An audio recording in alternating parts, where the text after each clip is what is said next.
Olá, bem-vindos, bem-vindas e bem-vindes a mais uma formação de professores da Casa Fiat de Cultura.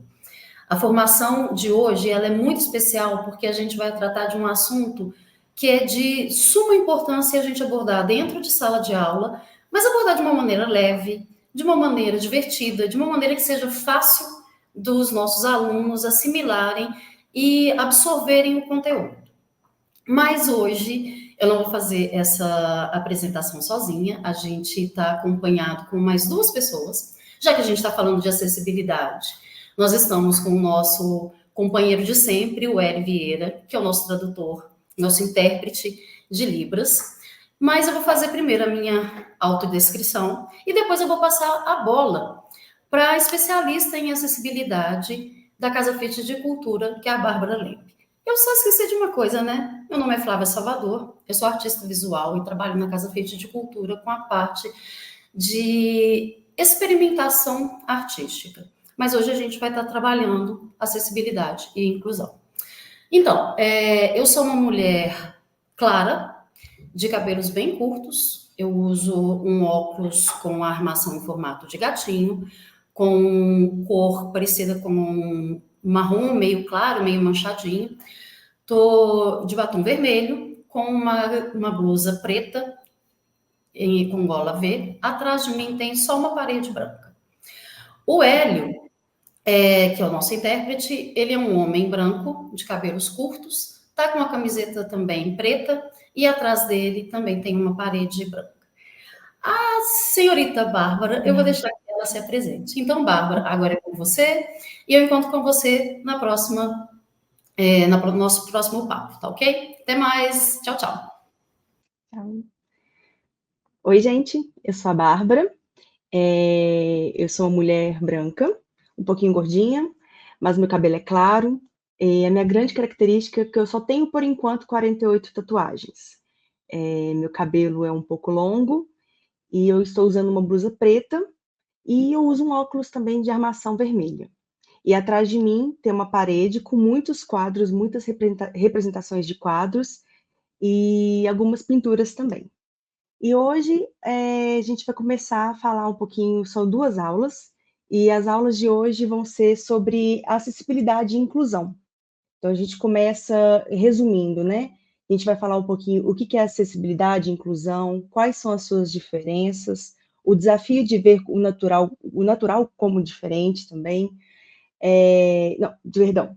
O desafio de ver como natural diferente, dicas para uma convivência respeitosa, sinalizações, símbolos e recursos de apoio para pessoas com deficiência e dimensões de deficiência. Na segunda aula, a gente vai entrar com um pouquinho com outros temas. Então, gente, vocês me desculpem, porque é a primeira aula que eu estou gravando aqui pela Casa Fiat de Cultura e eu fico um pouco ansiosa. E eu não me apresentei direito, né? Agora que eu lembrei. Eu sou museóloga, historiadora da arte, e na Casa Fiat eu trabalho como representante do Núcleo de Acessibilidade, Inclusão e Diversidade da Casa Fiat. Então, esse é o primeiro curso que eu estou dando, e eu espero aprender bastante com todo mundo aqui, né? E agora a gente falando um pouquinho sobre, né, essa formação de professores, essa formação de professores, ela tem uma forma de estimular o protagonismo, a igualdade de oportunidade e equidade de direitos entre pessoas com e sem deficiência. Para isso, esse curso da Casa Fiat de Cultura oferece um acesso à informação sobre o processo de inclusão social, com algumas informações técnicas para professores e interessados nessa área. Isso aqui, tudo que a gente está falando, é como se fosse um pequeno acervo de soluções e normas técnicas que poderão ser úteis na sua rotina de trabalho e no dia a dia. Não somente na escola, né, mas às vezes na sua comunidade, na sua casa. Isso aqui, a gente está falando o dia todo, o tempo todo, né? Então, começando, gente, falando assim, o que é deficiência? Segundo a Lei Brasileira de Inclusão e a Convenção Internacional sobre os Direitos das Pessoas com Deficiência, considera-se a pessoa com deficiência aquela que tem um impedimento de ao longo prazo de natureza física, mental, intelectual ou sensorial, o qual, em interação com uma ou mais barreiras, pode obstruir a sua participação plena e efetiva na sociedade em igualdades de condições com as demais pessoas. Esse aqui eu esqueci de passar o resumo, perdão. E aí, a gente vai falar um pouquinho sobre o que é acessibilidade e o que é inclusão. Quais são as diferenças e conceitos entre eles? A acessibilidade é a eliminação de barreira física, atitudinal, tecnológica e informacional, digital também, proporcionando ferramentas para o uso autônomo da pessoa com deficiência. A inclusão já é uma criação de um ambiente acolhedor e valorizador para todos, garantindo a presença e participação das pessoas com deficiência em âmbitos sociais. A importância da acessibilidade, ela é fundamental para a inclusão social, deve ser vista como um direito e uma mudança de atitude em relação às pessoas com deficiência. Para a gente promover a acessibilidade, é muito importante que a gente identifique e remova barreiras que impedem a participação das pessoas, né? Ter um pouco de foco em condições e oportunidades iguais para todos, tentar ao máximo, e também ter o encorajamento de uma sociedade mais ativa, participativa e autônoma de todo mundo. E aí, aqui eu coloco para vocês um pouquinho sobre o que é a deficiência, né? Como eu já disse, primeiramente, que a deficiência é uma característica do ser humano e não uma condição imposta. O termo correto para a gente se usar é pessoa com deficiência. Esse termo, ele coloca a pessoa em primeiro lugar e demonstra que ela possui uma autonomia para fazer as suas escolhas e que sua deficiência é apenas uma característica e não aquilo que define ela. Vale lembrar também que os termos cego e surdo também são aceitos. E uma coisa muito importante, pessoal, né, que isso é primordial, é não fazer de conta que deficiência não existe. Se você, né, assim, ignorar que a pessoa tem uma deficiência, você vai estar ignorando uma característica muito importante dela. Então, é muito importante não subestimar a ela as possibilidades e nem as dificuldades. É importante lembrar que ela tem alguma dificuldade, mas também é importante não ignorar essa característica muito importante dela. E aqui, como a gente vai falar um pouquinho mais para frente, é uma questão que todo dia está em voga, todo dia está em discussão. E as dimensões da acessibilidade, as dimensões das dificuldades, né, os transtornos, quais que são eles? E aqui, nessa aula especificamente, eu vou falar um pouquinho da deficiência visual, da surdez, né, também da deficiência auditiva, que tem uma diferença, a deficiência motora, física, a deficiência intelectual, o transtorno de espectro autista, que também se enquadra dentro do transtorno global de desenvolvimento, altas habilidades e transtornos psicossociais. Mais para frente, eu vou passando os slides, a gente vai podendo ver um pouquinho, e eu vou explicar um pouquinho sobre cada um. Não generalizando tudo, mas é um pouquinho sobre os estudos que eu tenho feito e os estudos que têm acontecido, né, no dia a dia.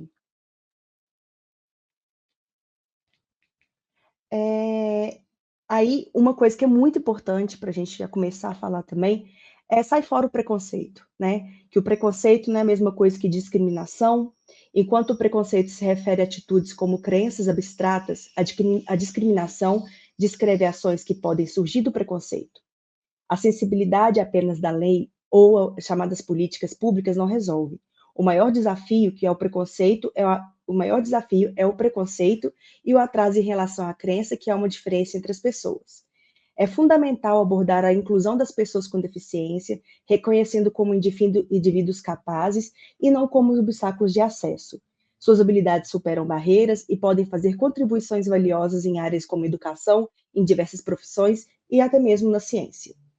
E aí, a gente vai falar um pouquinho também sobre o capacitismo, agora é só uma pequena parte, mas o capacitismo é a discriminação marcada pela ideia que não tem fundamento lógico sobre normas de desvio, na qual as pessoas sem deficiência são consideradas normais, padrões e o ideal a ser seguido, enquanto as pessoas com deficiência representam os diferentes e o inadequado.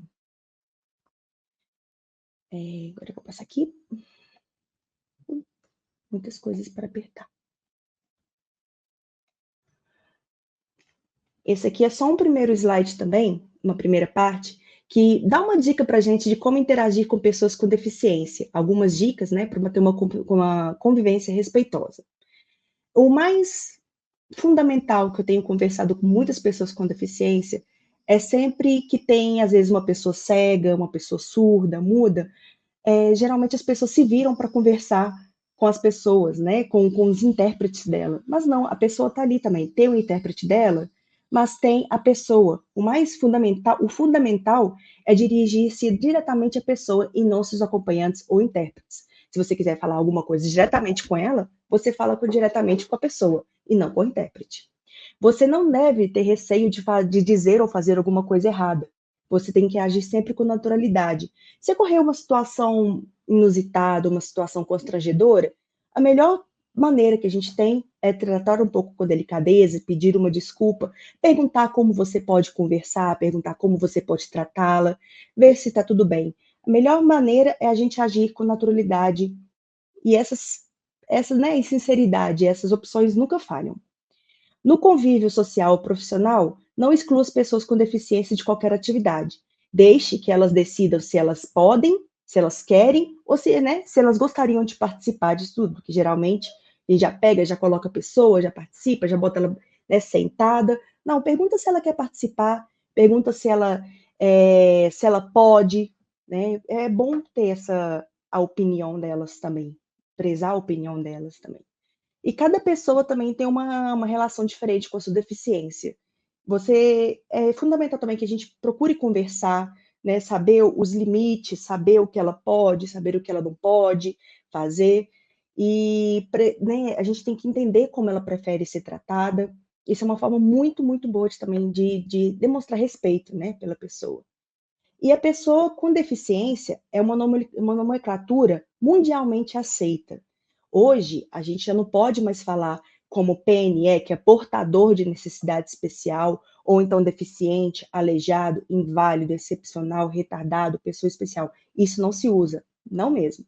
E a gente vai agora sempre usar a pessoa com deficiência. Ela não está portando nada. Ela é uma característica dela ser deficiente, né? E o próximo slide aqui é um pouquinho, são símbolos universais de acessibilidade. Alguns são mais conhecidos aqui no Brasil e outros não. Esse símbolo que vocês veem aqui, que parece, não sei se vocês conseguem ver, né, é um símbolo universal da acessibilidade da Organização das Nações Unidas. Foi um símbolo criado pelo pessoal, pelo design residente da ONU, e ele está sendo introduzido no mundo aos poucos, que é uma junção realmente do símbolo universal de acessibilidade, que é a junção de todos esses outros símbolos que a gente vai passar a ver aqui agora, né? Ele foi criado, como eu disse, nas Nações Unidas, em Nova York, e inclui acessibilidade, informação de serviços, tecnologias de comunicação, bem como acesso físico. Esse logotipo, pessoal, simboliza a esperança e a igualdade de acesso para todos. Ele é um símbolo que está crescendo de uso constante no mundo. Na próxima aqui, que são esses símbolos com as cadeirinhas de rodas, ele pode ser, né? Geralmente, a maioria das vezes, ele está nessa cor azul, mas ele também pode ser encontrado na cor preta e na cor branca, né? O inverso, é o símbolo internacional do acesso. Ele indica uma acessibilidade nas edificações, no mobiliário, dos espaços e outros equipamentos urbanos. O próximo aqui, que são essas pessoinhas, né? São as pessoas com uma bengala, indica a existência de recursos mobiliários e serviços com indicações em braille, audiodescrição e presença de piso tátil. Mas aqui embaixo a gente vê um símbolo de uma pessoa com um cachorro, que é o símbolo do cão-guia. E hoje a lei obriga que todos os locais públicos e privados de uso coletivo aceitem o cão-guia como acompanhante de pessoas com deficiência visual.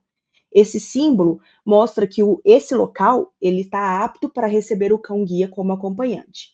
Mais para frente eu vou falar um pouquinho sobre as deficiências visuais e cegueira, mas é muito importante destacar, frisar que quando a gente vê uma pessoa com um cão-guia, é muito importante não brincar com ele. A gente tem que segurar essa vontade de brincar com o cachorro, de fazer um carinho, mas não, ele está ali em horário de trabalho, né? Ele está cumprindo a missão dele de proteger e guiar a pessoa. Tem momentos que ele vai estar de lazer, né?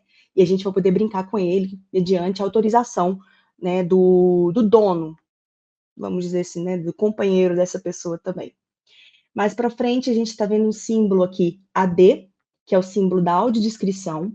Ela indica a acessibilidade dos programas de televisão, exibição de vídeos, projeções de filmes de cinema.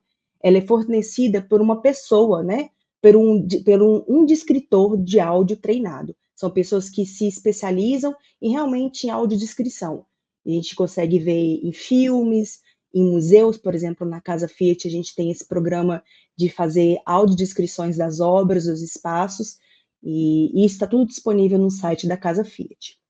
Em seguida, a gente tem o símbolo do Braille, que o Braille é a leitura e escrita tátil voltada para cegos e pessoas com deficiência visual, e a gente encontra o Braille em panfletos, nos quadros, em alguns botões, por exemplo, no elevador, algumas embalagens já possuem o Braille e outras sinalizações, né, para atender esse público. O alfabeto, ele é caracterizado por pequenos caracteres indicados em alto relevo. A maioria das pessoas aqui, né, já tem esse contato com o Braille. O próximo símbolo, que é um olho, que como se tivesse riscadinho, ele é um símbolo da baixa visão. A baixa visão ela é considerada quando a pessoa tem 30% ou menos de visão no melhor olho, e após todos os procedimentos clínicos, cirúrgicos, correção de óculos comuns e óculos específicos, né? E ele também pode indicar as pessoas que têm baixa visão ou pessoas que utilizam lupas, lunetas, adaptação de cores e outros contrastes, foco de luz para leitura e outros textos com caracteres ampliados. O próximo símbolo, que é o CC, que é o Closed Caption, que é legendas ocultas, é usado principalmente nos programas de TV ou nos vídeos que disponibilizam essas legendas ocultas, através do controle remoto ou acessando as configurações de alguns sites e alguns aparelhos. No Brasil, os canais abertos, eles são obrigados a transmitir essas legendas. O próximo símbolo é OC, né? Opened Caption, que são as legendas visíveis, e são aquelas que já vêm no vídeo. Geralmente, já aqueles vídeos, né, em inglês, em outras línguas, já vem com as legendas embutidas. Essas são as legendas visíveis, né? Essas são as legendas visíveis.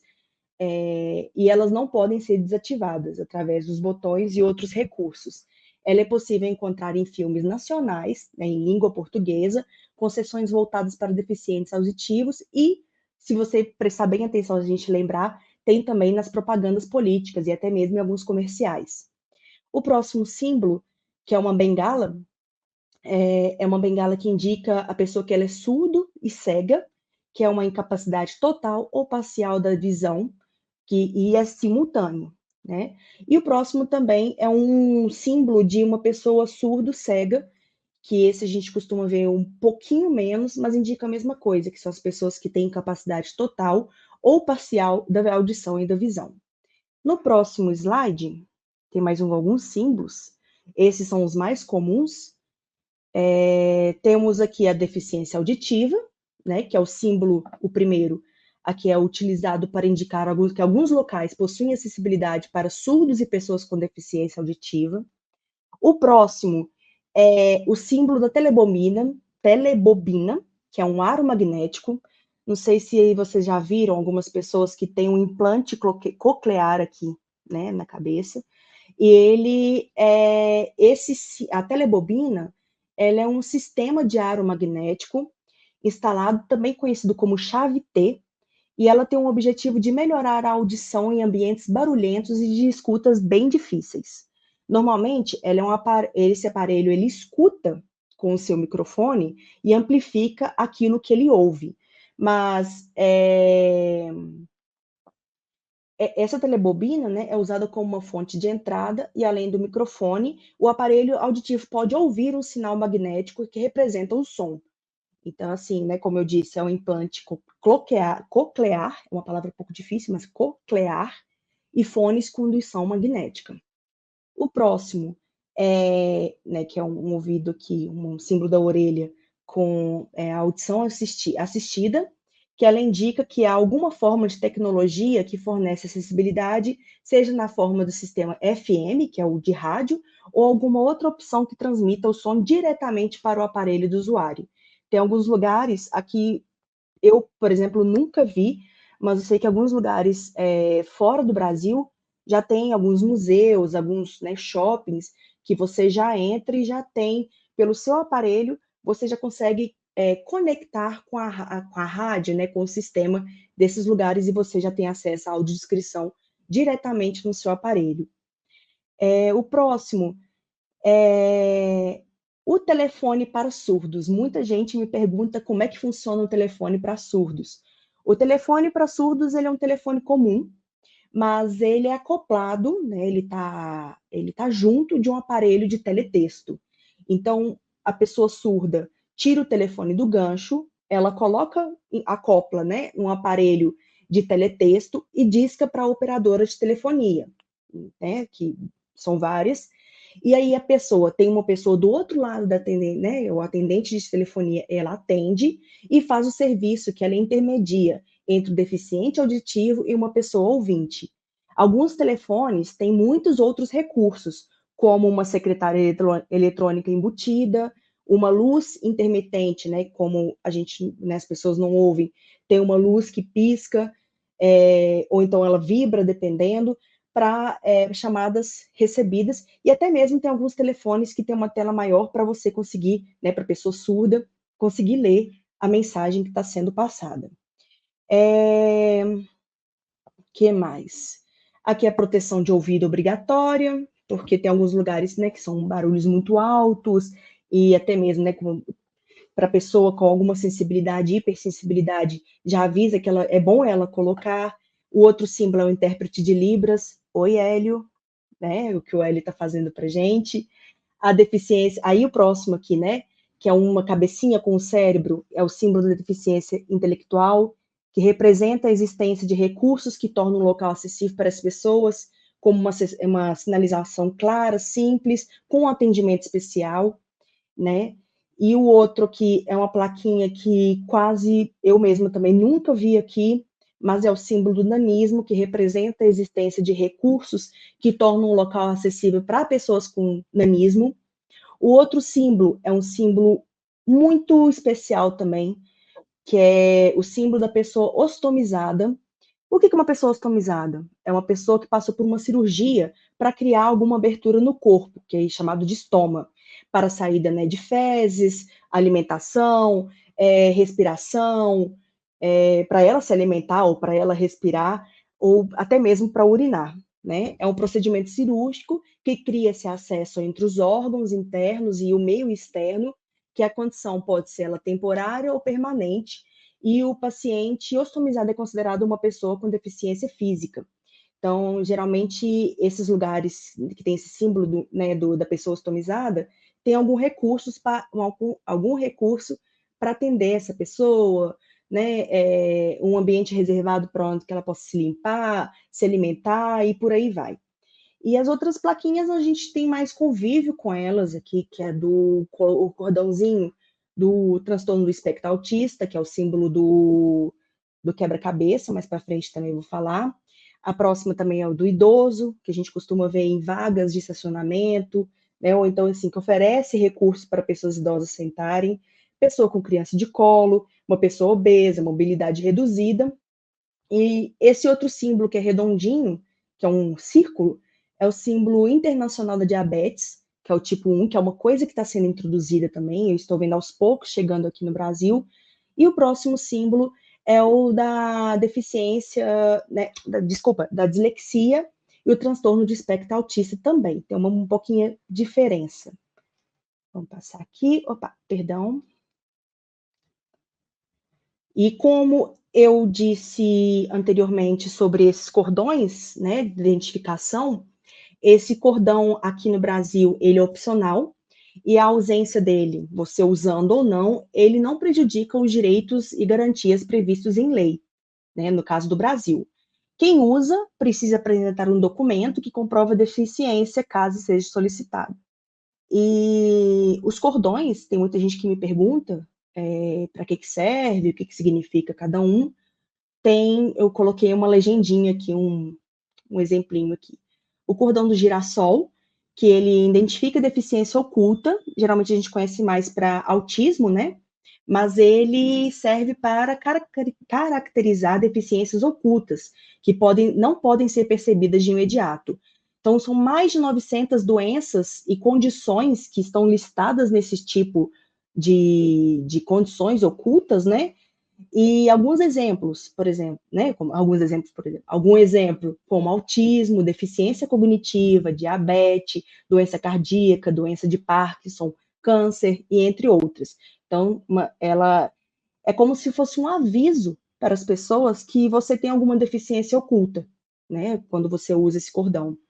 O próximo cordão, que é um cordão de quebra-cabeça, ela simboliza dificuldade de compreensão enfrentada por pessoas com transtorno do espectro autista, né? Ele já é mais voltado para o transtorno do espectro autista, e aí a gente encontra nessas cores, o mais comum é o amarelo, com as cores, né? Amarelo, verde, vermelho e azul, mas tem outras pessoas que usam com outras cores, como a bandeira do LGBTQIA+, movimento, né, do movimento, as pessoas trans, então a gente consegue já ver umas outras cores, uns outros padrões.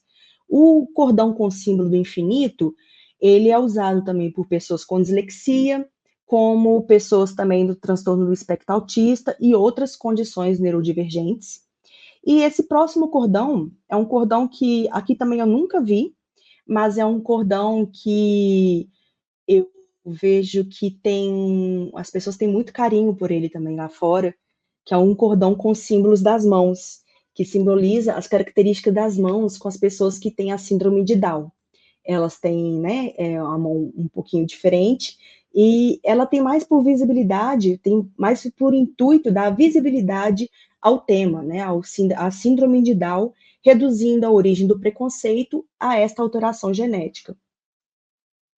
E aqui, gente, parece ser grande muitas coisas aqui, mas é um guia que eu tentei fazer por, por tipo, né? Então, assim, como a gente vai lidar com essas pessoas, como são pequenas dicas que fazem muito a diferença.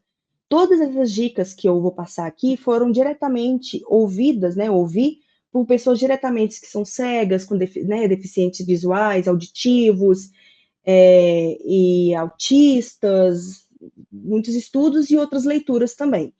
Então, vou falar um pouquinho sobre o que é o que caracteriza a pessoa cega ou com deficiência visual. A deficiência visual é composta por pessoas de diversos graus, de diversas doenças diferentes. Isso inclui a cegueira, o nome da cegueira mesmo oficial é amaurose, ou então pessoas que possuem doenças mais severas que causam danos irreversíveis e capazes de afetar a visão por completo. As doenças também, tem outros tipos de doença que são caracterizadas como baixa visão, que leva os pacientes a uma perda parcial da visão, como disse anteriormente, pessoas com menos de 30% da visão, também causada por diversos fatores. E geralmente, agora, como a gente vai agir com uma pessoa cega ou com deficiência visual?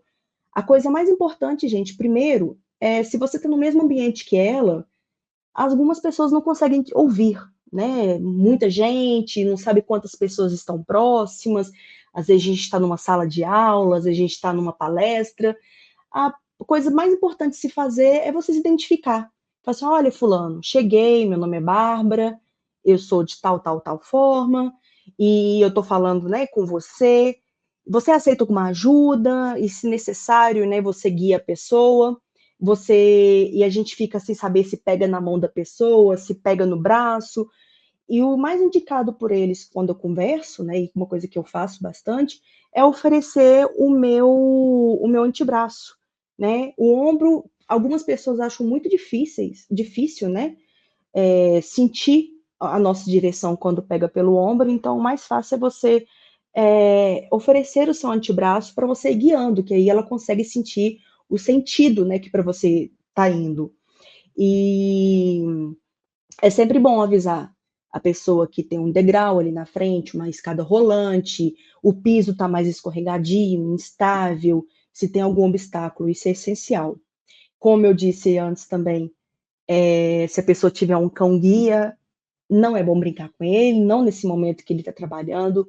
Os cães-guias também têm o seu momento de descanso e as pessoas geralmente já dão um comando que ele já pode descansar, então aí sim a gente pode brincar, deitar, rolar com eles, né?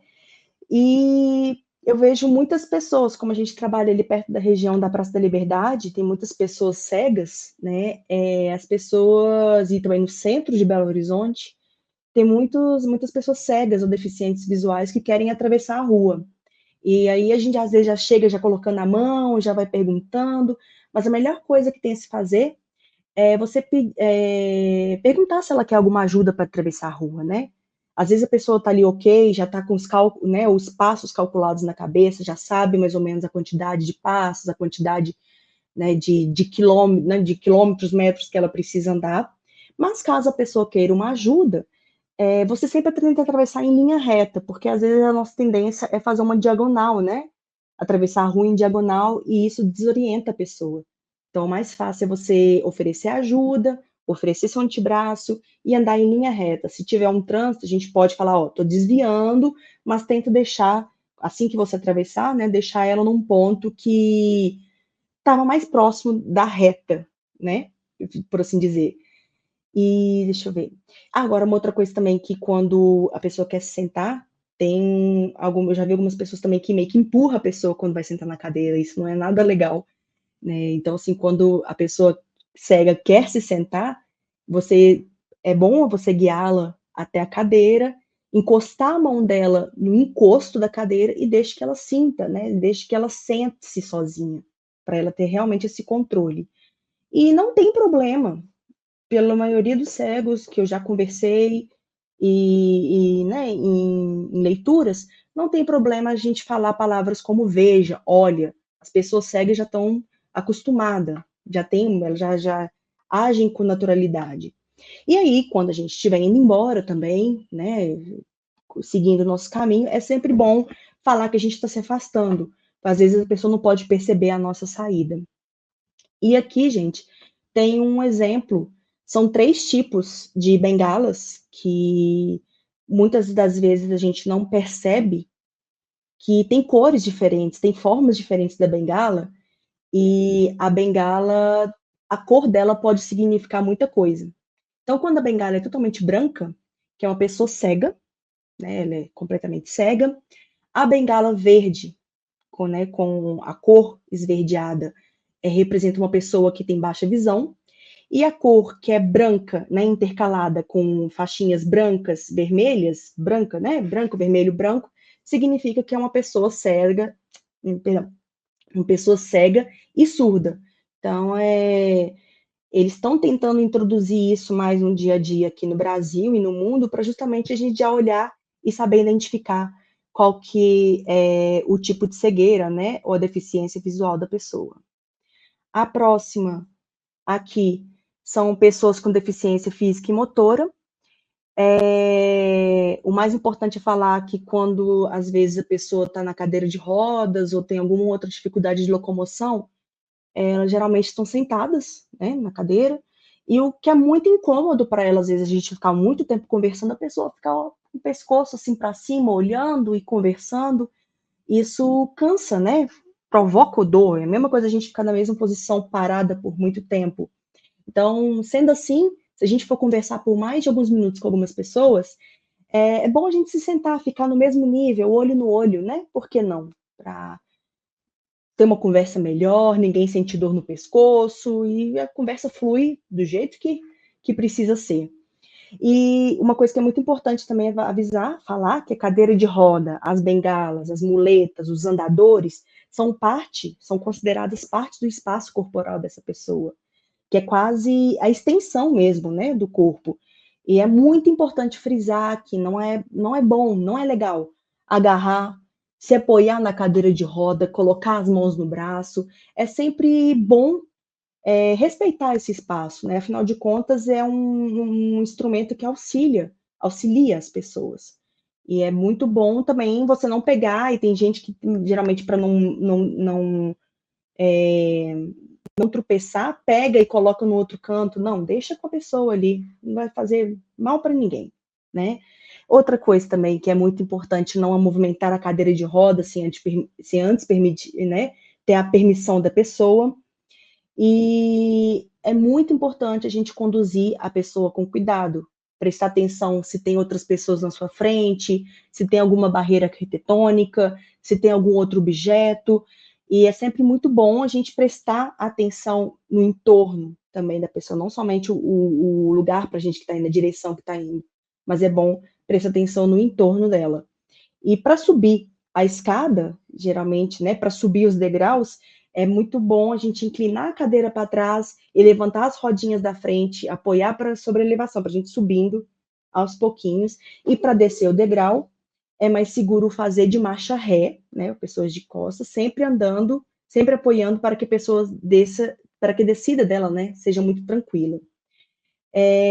Uma coisa que eu ouvi bastante também, em caso de a gente presenciar um tombo de uma pessoa, por mais que a gente esteja com a boa vontade de levantá-la, né, de auxiliar, é muito bom esperar a pessoa, se ela estiver consciente, é bom esperar algum comando dela, alguma orientação, porque às vezes tem algumas pessoas que têm problemas nas vértebras, tem problema nos órgãos, né, algum outro problema interno, e se a gente for tentar levantar, isso pode acabar atrapalhando muita pessoa, né? Pode acabar machucando.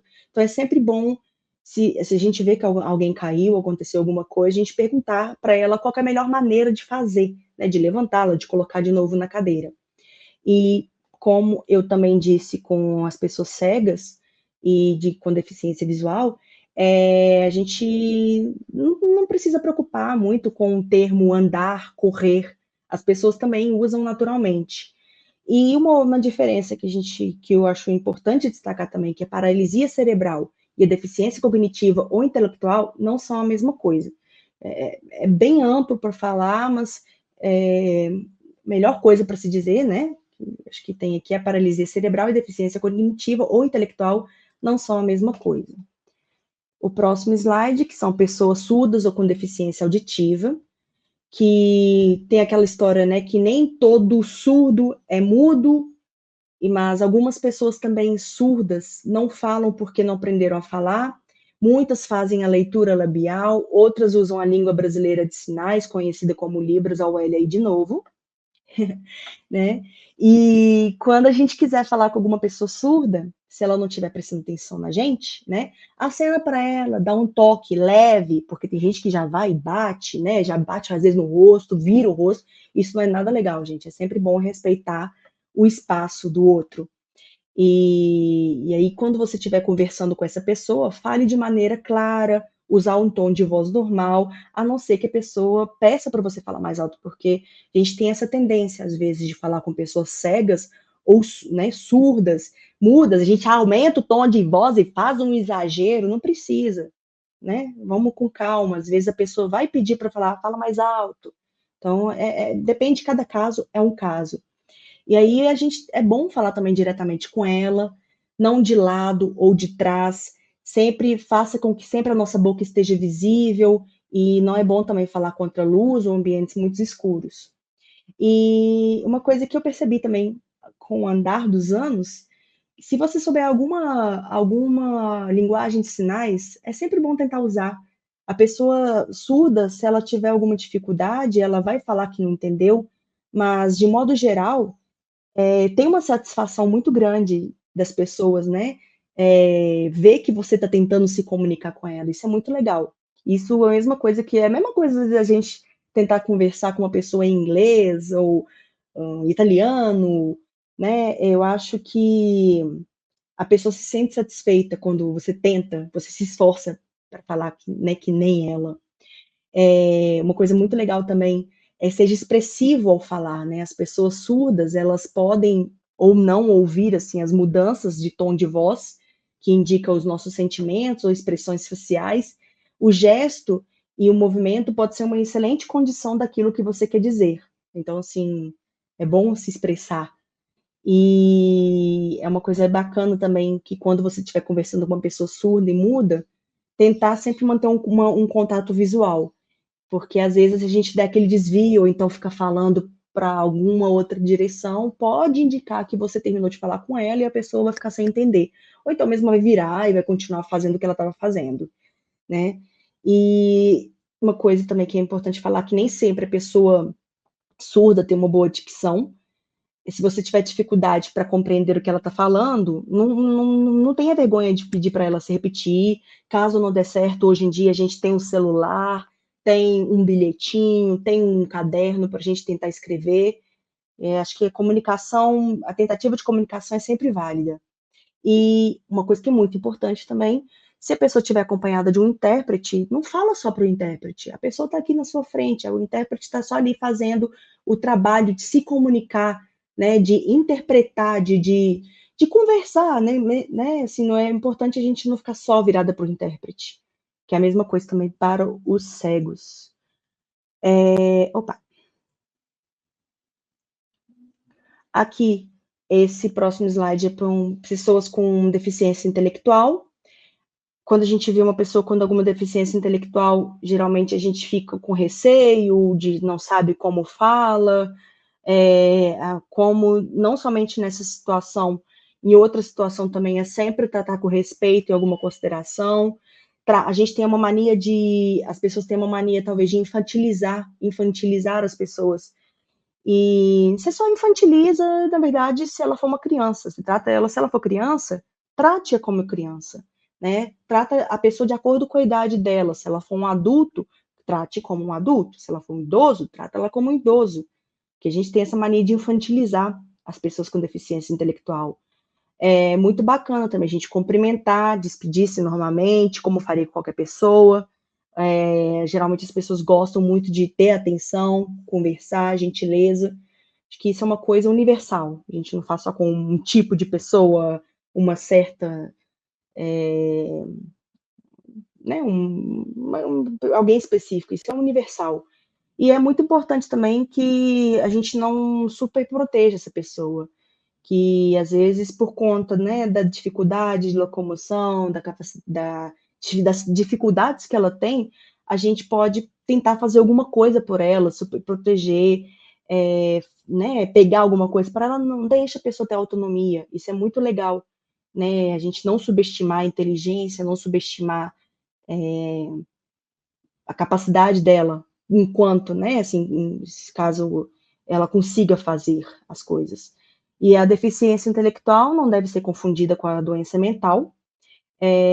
A deficiência intelectual, a pessoa possui um déficit de desenvolvimento, enquanto a doença mental se refere ao transtorno de ordem psicológica ou psiquiátrica. Como também, agora, o próximo tópico, como eu disse, é sempre bom falar de maneira simples e claras, utilizando frases curtas. É sempre importante a gente estar tentando falar numa mesma tonalidade, o ritmo, e dar um tempo para que a pessoa sintetize aquilo que a gente está falando, né? Falar, esperar, deixar a pessoa tentar se expressar, para ter uma conversa mesmo, né? E é muito legal quando a gente incentiva a participação das pessoas em atividades sociais, os profissionais, é sempre bom respeitar o limite e valorizar as capacidades e talentos dessas pessoas, né?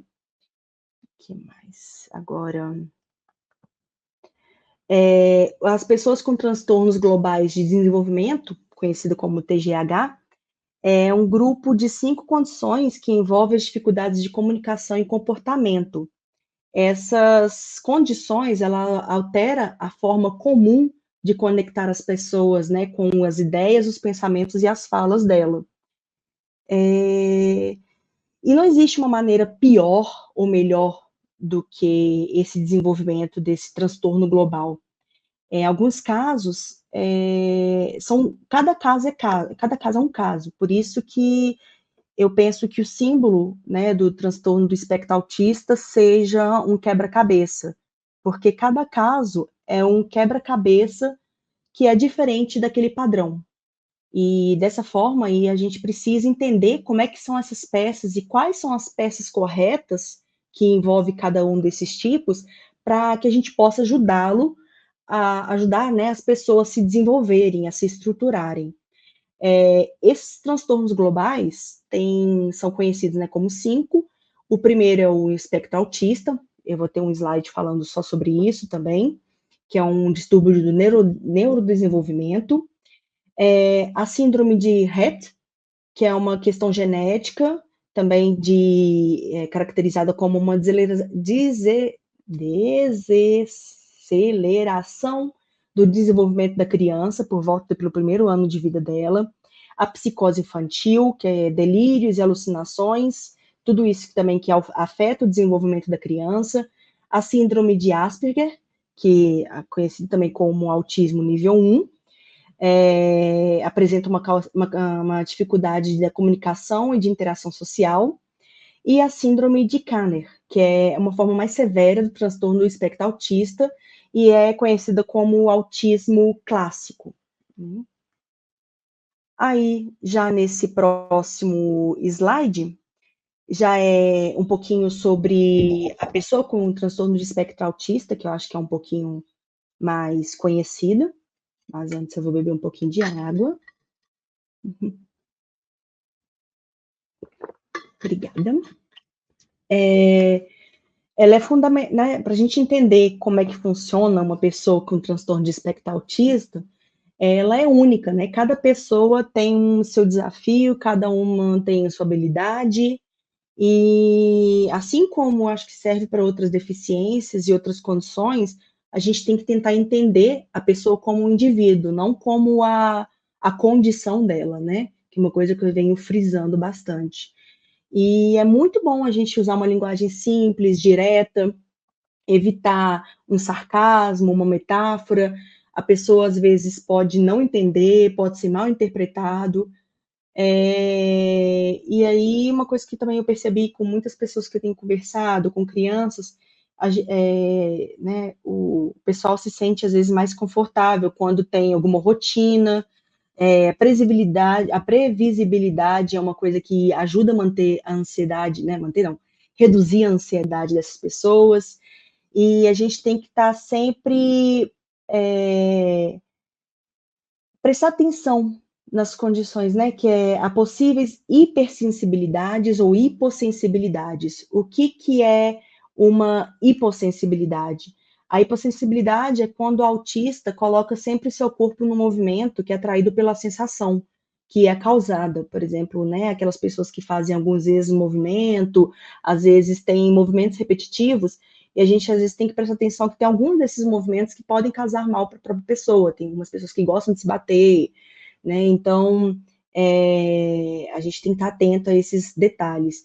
E a hipersensibilidade, ela pode ser marcada como uma sensibilidade com luz, com objetos que giram, expressões, as pessoas têm alguma dificuldade, auditiva também pode ocorrer uma surdez aparente, às vezes a pessoa também tem um excesso de sensibilidade a calor, frio, dor, ou então alguma sensibilidade, uma atração por alguma coisa física, pelo toque, né, ou repulsa, olfativa também, algumas pessoas gostam de sentir o cheiro de determinada coisa, outras pessoas detestam o cheiro de alguma coisa. Isso impacta principalmente também na alimentação dessas pessoas, e que leva também uma sensibilidade bucal ou de paladar, e também de movimentos. Tem pessoas que passam a ter alguns problemas vestibulares, né? Que é o de balanço, equilíbrio, e sinestésica, que é um jeito de andar. Então, a gente tem que prestar um pouquinho de atenção disso. Voltando aqui, né? É muito importante que você mostre que você está ouvindo a pessoa, respeite a resposta, dê o tempo ao tempo para ela, deixe que a pessoa se expresse da maneira dela. E muitas pessoas com transtorno de espectro autista também têm interesse em certos tópicos, e é muito importante também se adaptar às necessidades dessa pessoa. E é sempre isso também, ser paciente e oferecer sempre um apoio constante. Entendimento e aceitação são fundamentais para uma criação de um ambiente seguro.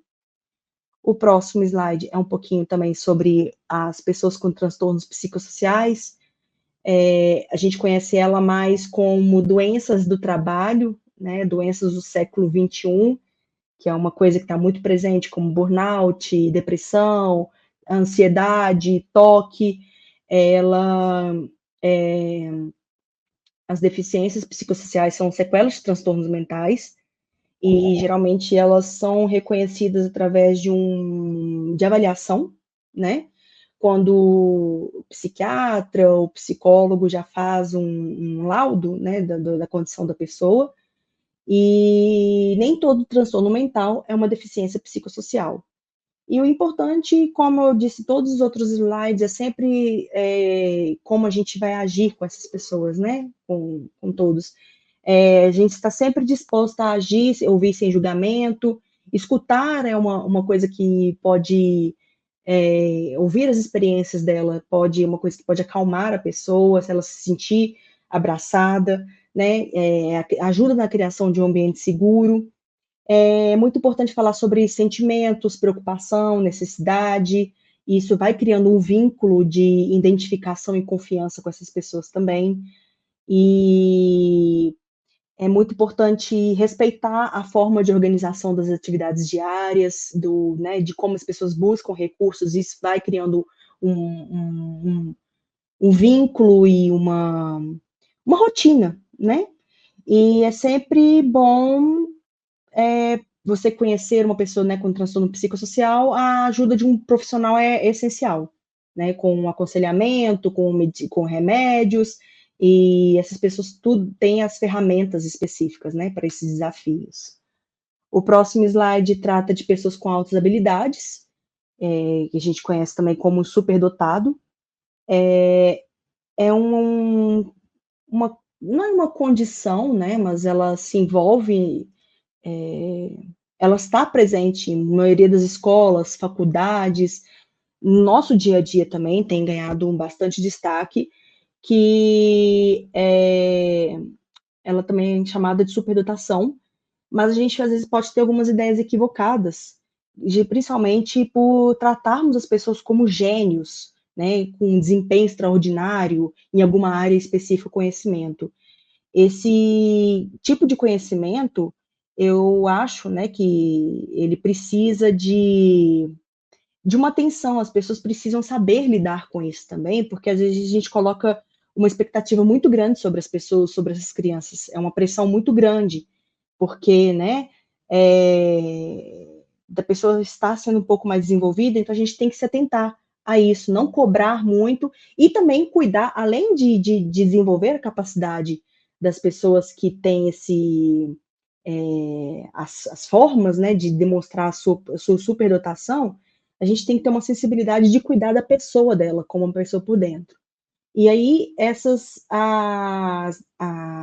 formas, né, de habilidades e superdotação, elas manifestam em diversas formas, como uma lógica matemática, ou no verbal, né, com uma linguística e verbal mais aprimorada, um sinestésico corporal, às vezes ela tem uma habilidade muito grande de se movimentar, dançar, né, de se expressar, também na música, com a natureza, e na espacial, interpessoal e interpessoal. E são as pessoas, né, crianças, geralmente crianças que desenvolvem essas habilidades muito prematuramente, né? E geralmente as pessoas são curiosas, criativas, aprendem essas tarefas com facilidade e, né, como eu disse antes, elas surpreendem a todos com habilidades precoces e raciocínios complexos. Muitas vezes, a falta de orientação pode atrapalhar o desenvolvimento psicológico e criar uma barreira para a interação social.